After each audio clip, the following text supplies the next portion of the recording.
પ્રાચીન સમયમાં એક ઢોંગી જ્યોતિષી હતો. તે ગામના લોકો સામે મોટો જ્યોતિષી બનવાનો ઢોંગ કરતો હતો. રોજ રાતે તારાને જોતો અને લોકોને ભવિષ્ય જણાવતો હતો. જ્યોતિષી લોકોને કહેતો હતો કે મને તારાની ભાષા વાંચતા આવડે છે. તારા આપનું ભવિષ્ય જણાવે છે, એટલે હું તેમને જોતો રહું છું. ગામના લોકો પણ તેની વાતો ઉપર વિશ્વાસ કરી લેતા હતા. એક દિવસ રાતના સમયે તે તારાને જોઈને ક્યાંક જઈ રહ્યો હતો. તેનું સંપૂર્ણ ધ્યાન તારા ઉપર જ હતું. ત્યારે અચાનક તે પડી ગયો. ત્યાં કાદવ હતું. કાદવમાં લપસીને જ્યોતિષી એક મોટા ખાડા સુધી પહોંચી ગયો. હવે તે ખાડામાંથી બહાર આવવાની કોશિશ કરવા લાગ્યો, પરંતુ ખાડો થોડો ઊંડો હતો.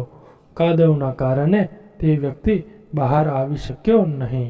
અનેક કોશિશ પછી પણ જ્યારે તે ખાડોમાંથી બહાર આવી શક્યો નહીં, ત્યારે તેણે ગામના લોકોને અવાજ કર્યો. તેનો અવાજ સાંભળીને ગામના લોકો તરત જ તે ખાડા પાસે પહોંચી ગયા અને તેને દોરડાની મદદથી બહાર કાઢ્યો. ગામના લોકો જ્યોતિષીની આદત જાણતા હતા કે તે તારાને જોઈને જ ચાલી રહ્યો હશે, ત્યારે જ આ ખાડામાં પડ્યો છે.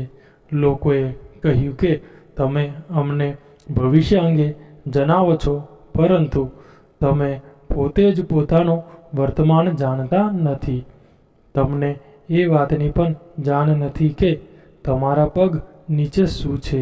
ભવિષ્યમાં શું થશે તે વિચારવાનું છોડીને વર્તમાન ઉપર ધ્યાન આપો, ત્યારે જ જીવન સફળ થઈ શકશે. બોધપાઠ: જે લોકો ભવિષ્ય માટે વિચારતા રહે છે અને વર્તમાનમાં યોગ્ય કામ કરતા નથી, તેમને ક્યારેય સુખ મળી શકતું નથી. એટલે વર્તમાનમાં યોગ્ય કામ કરશો તો ભવિષ્ય જાતે જ સુધરી જશે.